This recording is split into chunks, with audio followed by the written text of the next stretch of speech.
I'm going to start with a scenario I've heard a lot from people who finally get around to setting up a home theater. You see a sleek, floor-rising screen on the listing, the pictures look flawless, the price seems reasonable, and you're convinced you're about to upgrade movie night. Then the day you pull it out of the box, the screen hangs a little crooked, the lift motor hums louder than expected, and the picture looks washed out because the room isn't as dark as the spec sheet promised. It's a painful reminder that a glossy product photo can hide real-world quirks. Link is in the description if you want to check the product details on Amazon. That's why I spent a couple of evenings actually setting up the NothingProjector Motorized ALR screen in my own spare room, and I also dug through the handful of reviews that exist on the Amazon page. The overall rating sits at 4.1 out of 5 from 23 people, which tells me the product isn't flawless, but most owners seem happy enough to give it a thumbs up. What I learned is that the value of this screen really comes from the way it handles ambient light and the convenience of the automatic lift, but there are a few hidden trade-offs that could be deal-breakers depending on your setup.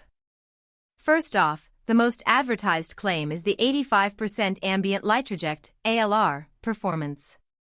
In plain English, that means the screen's 7-layer optical coating is designed to bounce most of the stray light in the room back toward the projector, preserving contrast even if you can't black out the space completely.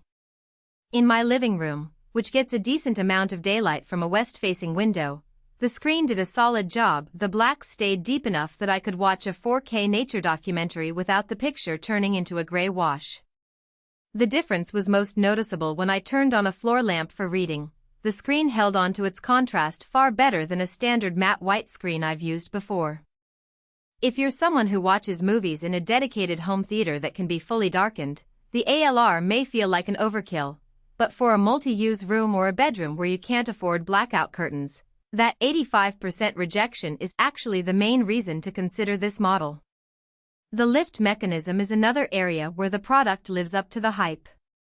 The motor pulls the screen up in about 30 seconds, and it does so quietly enough that you can start the movie while the screen is still moving and not be distracted by a rattling chain. The included USB trigger plugs directly into most modern projectors, so the screen raises automatically the moment the projector powers on. I tested this with a short-throw laser projector, and the sync was spot on. The screen was fully deployed before the first frame hit the surface.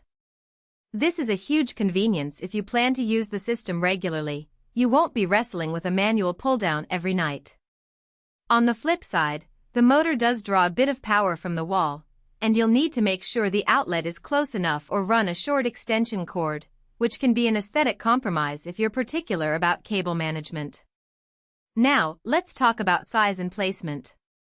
The screen is advertised as a 100-inch diagonal, but that measurement assumes a 16:9 aspect ratio and a proper viewing distance.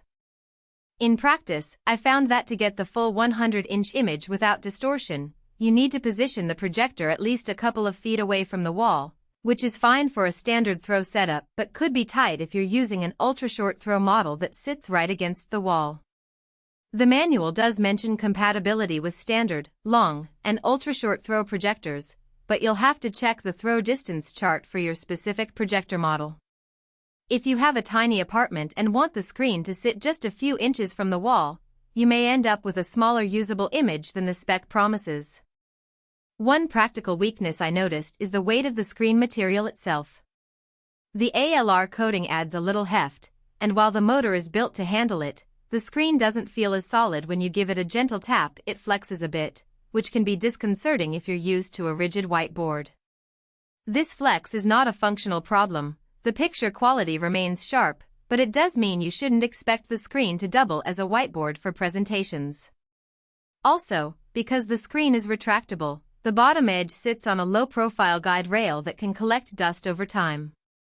A quick wipe with a dry cloth keeps it clean, but if you have pets that shed, you'll want to check that area more frequently. Who should buy this screen?